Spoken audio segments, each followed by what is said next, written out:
Audio Jungle.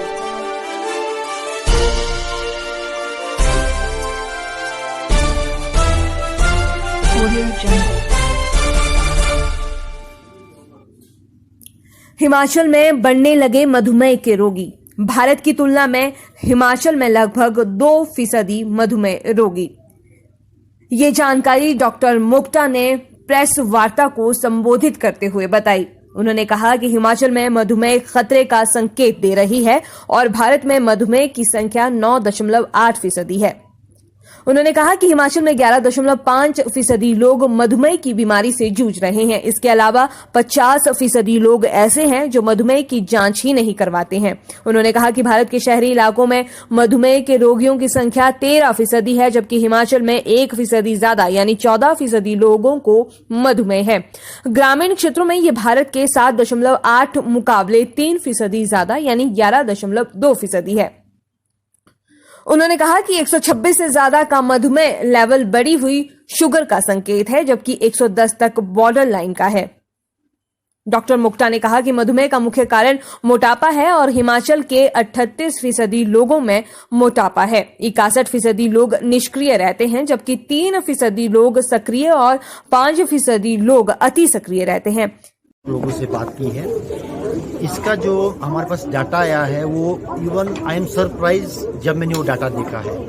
सबसे पहले तो मैं देखना चाहता हूँ कि हिमाचल में हर 100 आदमी के पीछे 12 लोगों को डायबिटीज है। हर 100 आदमी के पीछे बहुत। और अगर हम ऑल इंडिया का डाटा देखें तो 10 लोगों को डायबिटीज है। और जब मैंने देखा कि अर्बन और रूरल में, गाँव में और शहरों में बहुत ज़्यादा डिफरेंस नहीं है।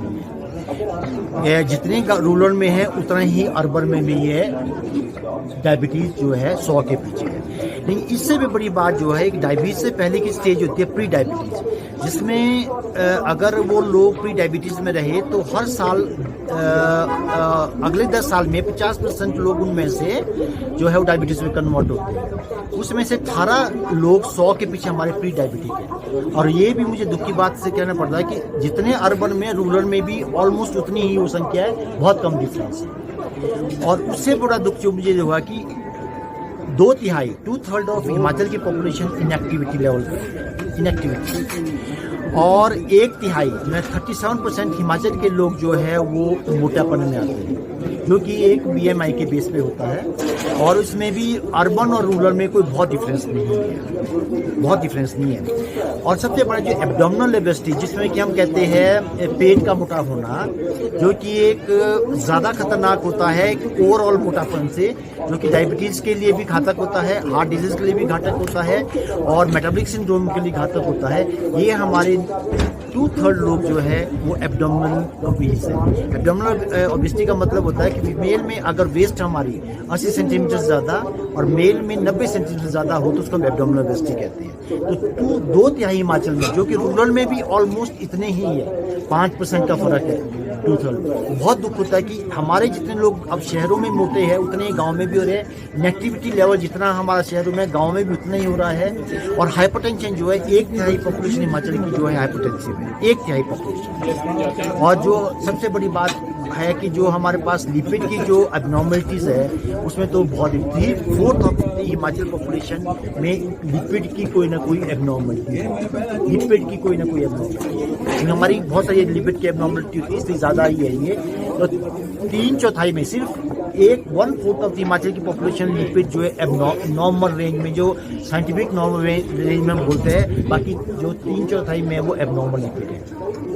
और हम लोग जो हिमाचल में देखा गया है 78% हम लोग व्हीट खाते हैं और 21 to 22% जो है हम लोग राइस पे जो है एक दिन में जो हमारा परसेंटेज होता है वो ये होता है खाने का।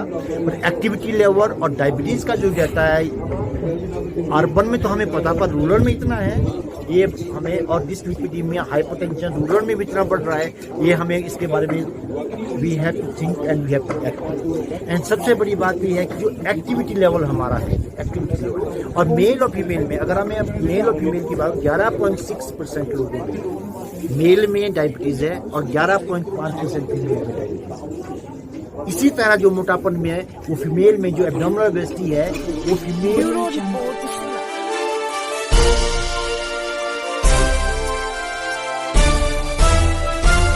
Audio Jungle. लगभग एक समय पहले आपातकाल में एकदम से एम्बुलेंस मिलना काफी मुश्किल हो जाता था और फ्री सेवा में ये एम्बुलेंस मिलना लोगों के लिए एक सपना ही था।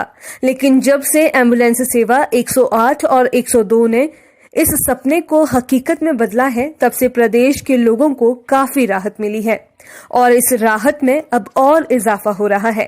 जी हां, गंभीर अवस्था में आईजीएमसी से पीजीआई रेफर किए मरीजों को अब साधारण एम्बुलेंस में नहीं भेजा जाएगा।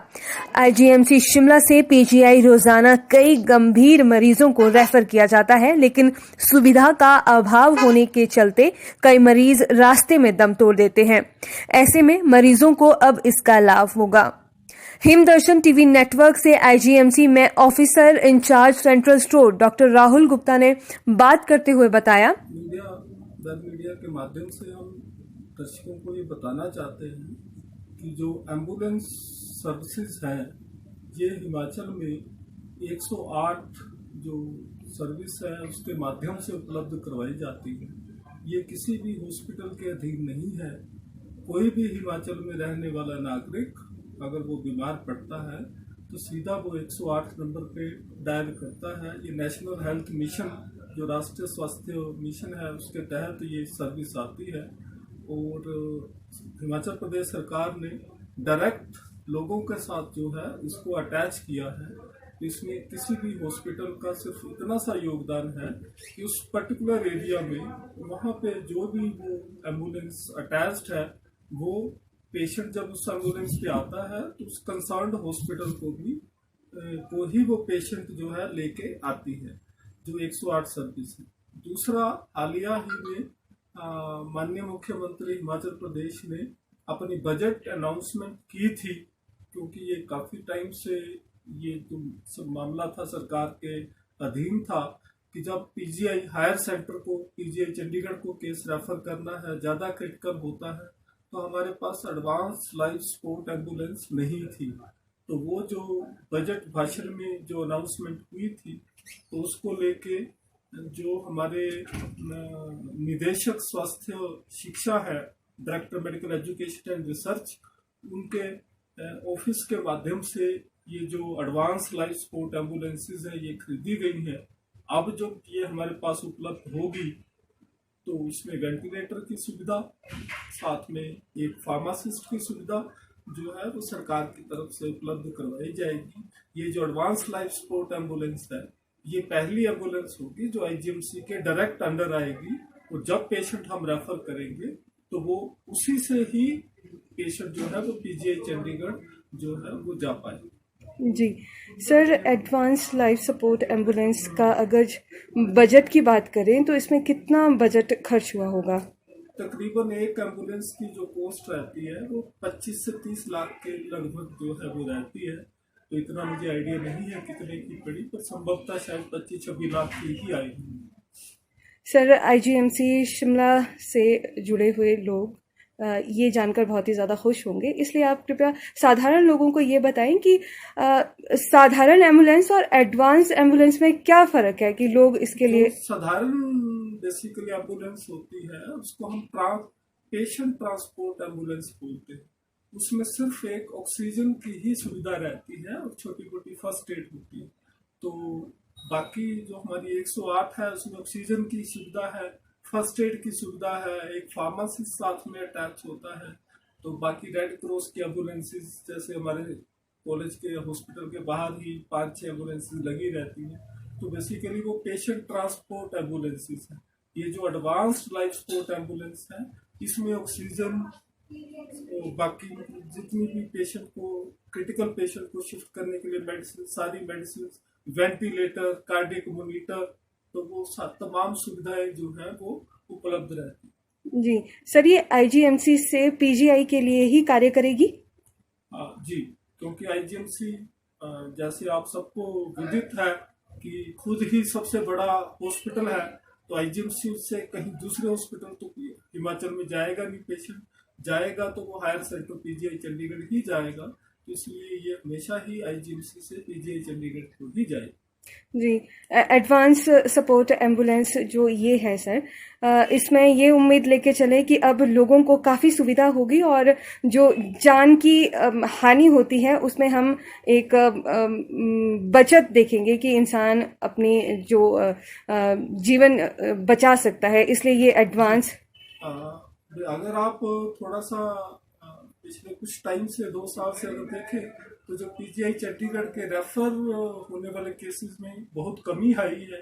इसका कारण था कि हमारी अलग अलग सुपर स्पेशलिटी जो है वो आज के टाइम में उनका दायरा भी बढ़ा है। हालिया पेडियाट्रिक सर्जरी जो सुपर स्पेशलिस्ट बच्चों की सर्जरी होती है स्पेशली, उनके स्पेशलिस्ट हमारे पास आए हैं। एंडोक्राइनो के आए हैं, प्लास्टिक सर्जरी के सुपर स्पेशलिस्ट फिर से हमारे पास आ चुके हैं।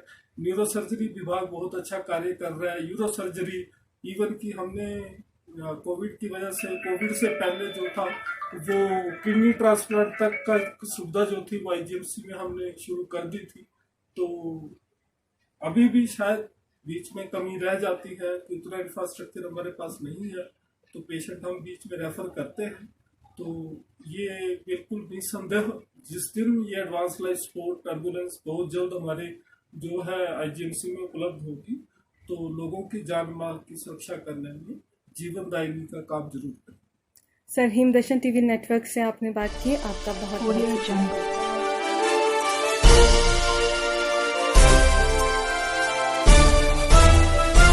Audio Jungle.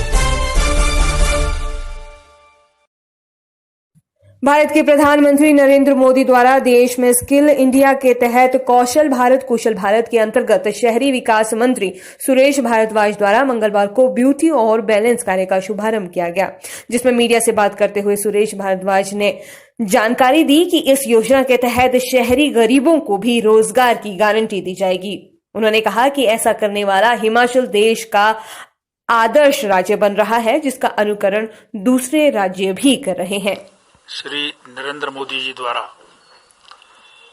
देश में स्किल इंडिया के तहत जो है वो बहुत सारे कार्यक्रमों का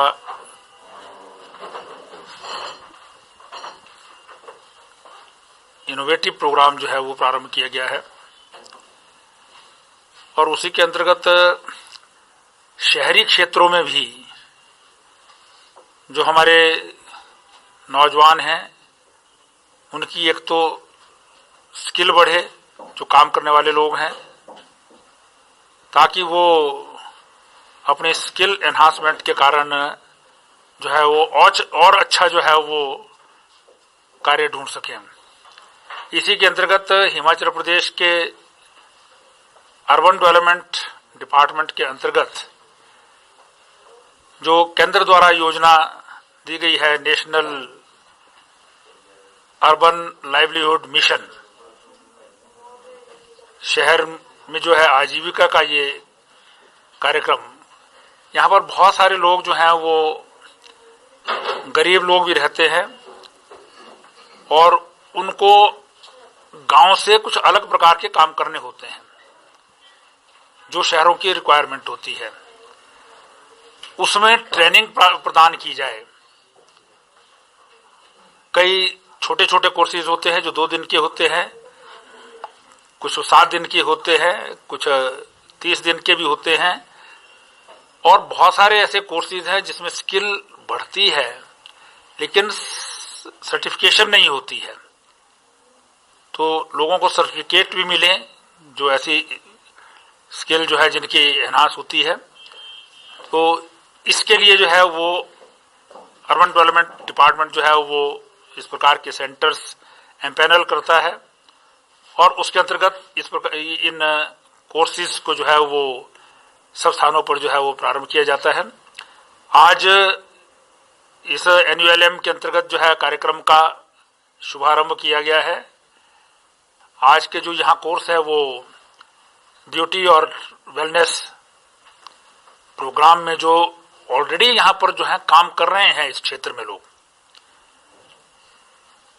तो उनको जो है वो एक किस्म से रिकॉग्निशन देना है। उनकी स्किल भी एनहांसमेंट होगी ट्रेनिंग के द्वारा, उनकी रिकॉग्निशन भी होगी उनकी सर्टिफिकेशन भी होगी। हिमाचल प्रदेश में शहरी आजीविका की दृष्टि से जो है वो मनरेगा के पैरेलल स्कीम भी यहाँ पर शुरू की गई है।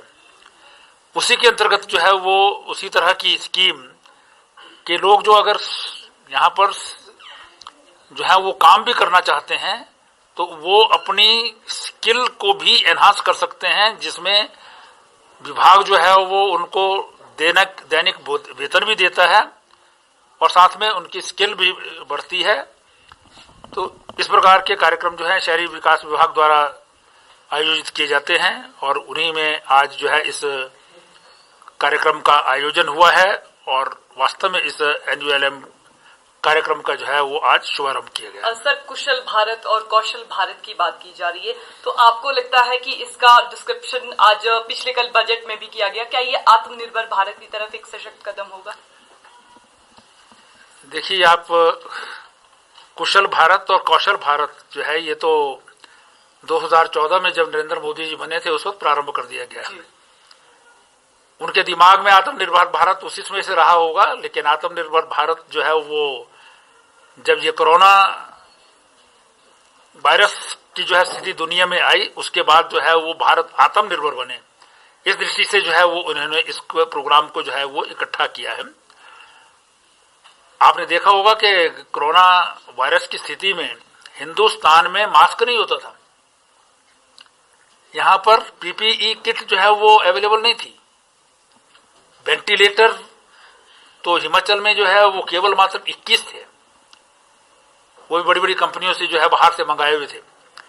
लेकिन आत्मनिर्भरता की ओर बढ़ने का कदम जब बढ़ाया गया तो उसमें आज पीपीई किट भी और मास्क तो आम जनता ने ही इतने ढेरों बना दिए कि हमारी महिला शक्ति ने जो है वो स्वयं अपनी मशीनें जो है वो निकाल करके जो है मास्क बनाना और बांटना शुरू कर दिया। लेकिन साथ ही साथ पीपीई किट जो है वो दुनिया में आज भारत जो है वो उनको एक्सपोर्ट कर रहा है। तो ये आत्मनिर्भरता की ओर कदम है। इस बार की 26 जनवरी में भी देखा होगा आपने, रक्षा क्षेत्र में भी आत्मनिर्भरता जो बढ़ी है। तो जो बजट है कल का उसमें भी मेन एम्फेसिस जो है वो आत्मनिर्भर भारत बनाने की दिशा में है। और ये कार्यक्रम जो है दोनों तरह के हैं। इसमें जो आज यहाँ कार्यक्रम हुआ है स्किल इंडिया के अंतर्गत एनयूएलएम का जो है जो शहरी विकास विभाग द्वारा किया जा रहा है, इसमें दोनों प्रकार के कार्यक्रम होते हैं, जिसमें जॉब भी प्राप्त करता है व्यक्ति स्किल बढ़ाने से, साथ ही साथ वो अपना काम भी कर सकता है। तो दोनों प्रकार के जो है आत्मनिर्भर उस तरह से भी हो सकता है, वो जॉब के द्वारा भी, और स्वयं का अपना काम बढ़ाएगा तो उसके द्वारा भी आत्मनिर्भरता। इसके साथ सर, आपने अपने वक्तव्य में मनरेगा जो है वो अपने आप में कानून है। It has been passed by the parliament of India. Every time it has not to be mentioned in the budget. जितना बजट में है उसमें एनहांस करना है या कम करना है तब बजट में उसका मेंशन होगा, अदरवाइज मनरेगा कंटिन्यूसली चलता रहेगा। मैंने जो मेंशन किया है कि Himachal Pradesh is the only state in India जहां मनरेगा के पैरेलल शहरी विकास विभाग द्वारा शहरी गरीबों को भी जॉब गारंटी जो है वो दी गई है। केरला में जो है कुछ इसी तर्ज पर करने का कोशिश की गई थी, लेकिन वहां पर अभी तक कर नहीं पाए। हिमाचल प्रदेश पहला प्रदेश है जिसकी अब इंक्वायरी सारे देश के बाकी प्रदेश भी कर रहे हैं। यहाँ पर हमने शहर में जो रहने वाले गरीब लोग हैं उनको भी जॉब के साथ जोड़ा है। उनके 15 दिन में जो चाहेगा जॉब वो अप्लाई करेगा यूएलबी में, और 15 दिन में उसको जॉब मिलेगी। अगर जॉब नहीं मिलेगी तो उसको जो है वो स्टाइफंड मिलेगा। और इसके साथ ये स्किल को भी जोड़ा है हमने, एक एनहांसमेंट है उससे। जो बिना स्किल के जो है आदमी काम करता है उसको जो है वो कम पैसा मिलता है, लेकिन जब वो स्किल एनहांसमेंट हो जाएगी तो उसको ज्यादा पैसा मिलेगा। तो हम जो जॉब कर रहे हैं लोग उन्हीं को स्किल बढ़ाने के लिए काम जो है वो उनको 1 महीने की ट्रेनिंग भी देते हैं जो शहरी विकास विभाग दे रहे हैं। और उस 1 महीने की ट्रेनिंग में 275 रुपीज पर डे के हिसाब से जो है वो वेतन दिया जाता है, साथ में उनको ट्रेनिंग दी जाती है। तो ये यूनिक प्रोग्राम है जो हिमाचल ने शुरू किया है। Thank you sir.